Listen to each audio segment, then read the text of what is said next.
In my hands I hold the ashes. In my veins black pitch runs. In my chest fire catches. In my way setting sun. Oil paints, the pen and ink was terrific. He was amazing on pen and ink.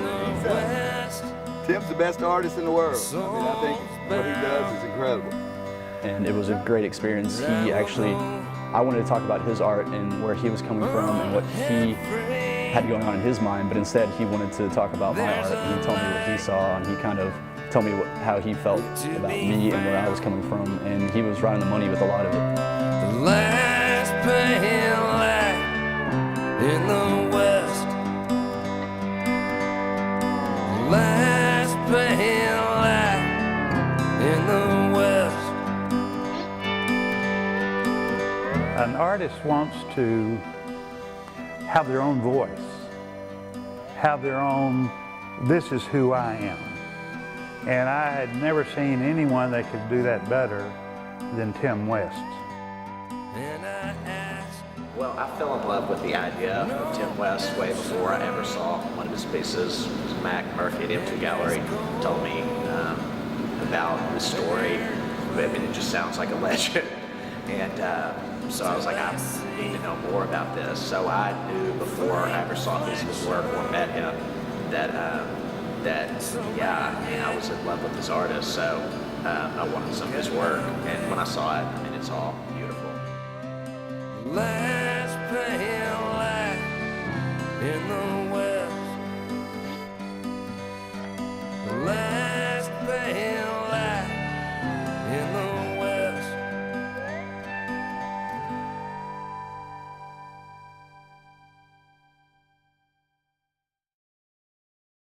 Are y'all ready? We're ready. Now what are we supposed to do? Dance, sing? You just No, sit there. we're going to talk about how we got here. Will that work? Well, I was found in a whole tree stump. Are you going? Yeah, are we recording? Yeah. Might as well. Yeah, it's been okay. run Well- Go a few ahead. minutes now. Start with the hollow tree stump. Now, that's what Okay, they- that's right. Yeah, okay, that's what we That's done. what they told Cole Okay, Lane, so- 'cause didn't want to know she had a daddy that abandoned her, so he said we found in a whole tree stump. We got started with an antique Schwinn bike, right? He knew Phil, my brother, from how long ago? 20 years ago? 20 years. And I used to see Tim on his bicycle, always barefoot, but I never talked to him until 4 years ago when I said I had that bike, right? And you said, how soon can I get that thing? And I said, as soon as I can bring it. 3 times you had to tell me who you were. I didn't have a good memory. Right, right. And then Phil was on his way to, Texas, and had the trailer. Was going to sell it, and you said, you can put it right down here. So we did. And you go to pre-ride because I had a leg this big and I thought I could never walk good again. I needed somebody to hip me. He thought you were something was going to happen. This year I got a bad hip, so maybe he's still got a free ride. So I was introduced to Tim West about 3 years ago by Mac Murphy and the M2 Gallery. And I was attracted to Tim West's amazing ability to combine hidden truths, hidden images in his landscape pictures. His next exhibition really captivated me because he brought out this really guttural, raw, sexual imagination that people just don't show anymore. And he was able to bring something to life that was long past. It was futuristic. It was representative of an era long gone. And I found that very powerful. I found that he was pushing boundaries. And for a 70-something-year-old man to create these pieces, wow. And I bought a lot of his stuff, and I really love it. And he's pointed over to the cop that arrested him, and he said, and there's a cat that caught the rat that ate the cheese, Your Honor, please. And the judge said 30 days, and Tim went away smiling. My wife and I were in New York City at the Metropolitan Museum of New York, walking through a very impressive Dürer exhibit to go to the study room where they had pulled Tim's two pieces out for us to look at. And it was just very surreal having all of these engravings and etchings and prints on display there in that wing of the Metropolitan, and then having Tim West's work, waiting on us right there at the museum. The pieces that were there came as a bit of a surprise to us. We had images that we saw in newspaper clippings that we thought were there that ended up not being there.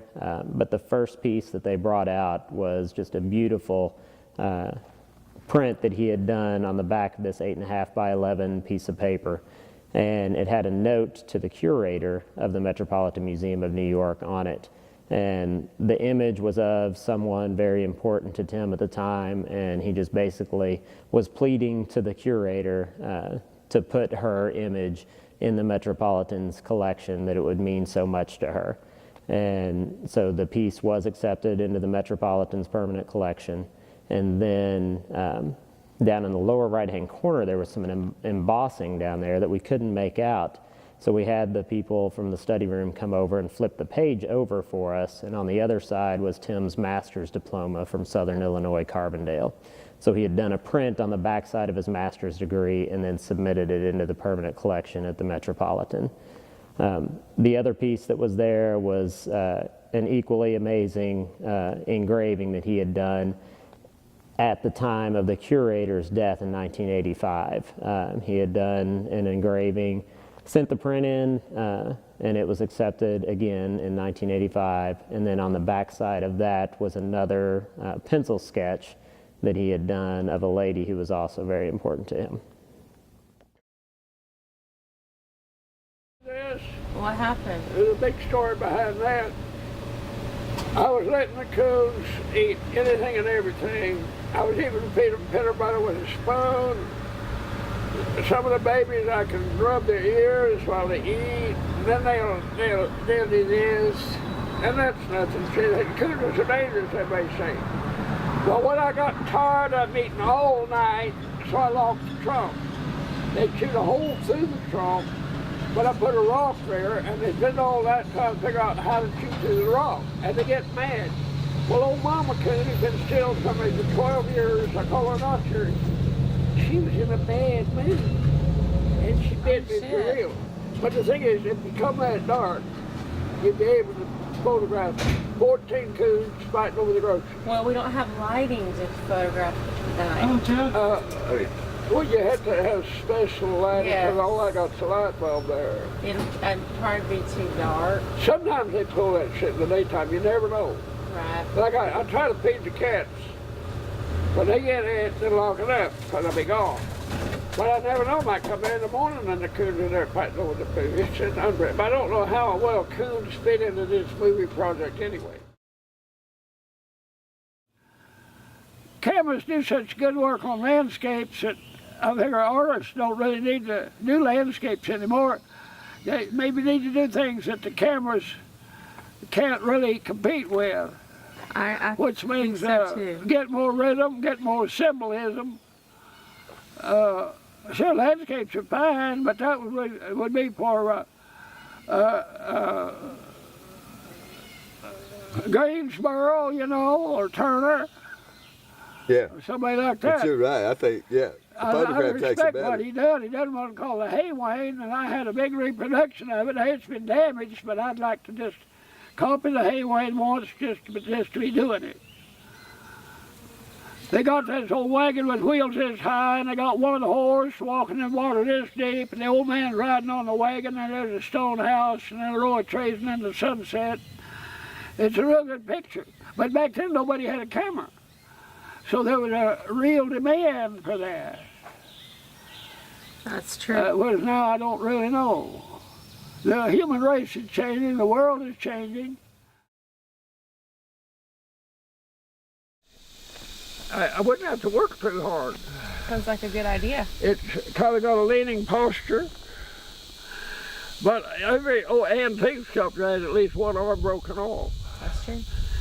They don't go break the hammer off a David there in Rome, or do you know? I don't know. If you did it, you know, in fact, what was it? John Wayne Bobbin, they said if I'd have got it, the dog would have buried it before they pounded it. But the thing is, they got it and sewed it back on. And I wondered if they just glued that thing back on David. See, I'm not a Jew, so I don't care what they did to David. Now, you're going to edit that out of the movie, I expect. I guess we have to, probably. Yeah. Yeah. Yeah. We'll just bleep that part out. Nobody will know. From there, after we went to the Metropolitan, we went to MoMA, and MoMA likewise has two great works of art by Tim. They have one, his earliest piece that was accepted into a museum collection at the age of 19. They have that piece there. It's a very large piece that's more of a landscape. It's a very good representation of an early Tim West piece. In most of Tim's work, you see kind of an isolation to where he has, in his landscapes, he has a solitary cabin or maybe one or two cabins, but it's obviously a very isolated type environment. With this piece, it's very early on in his art career. There's a solitary cabin that has Tim's name on it. It's actually where he signed it, was on one of the pieces of wood. And then you see this bank. It's like a lake bank or a pond bank, and on the far side of the bank you can see the village in the distance, and you can see a path leading off through the woods that kind of disappears into the woods, but it's obviously leading toward that village.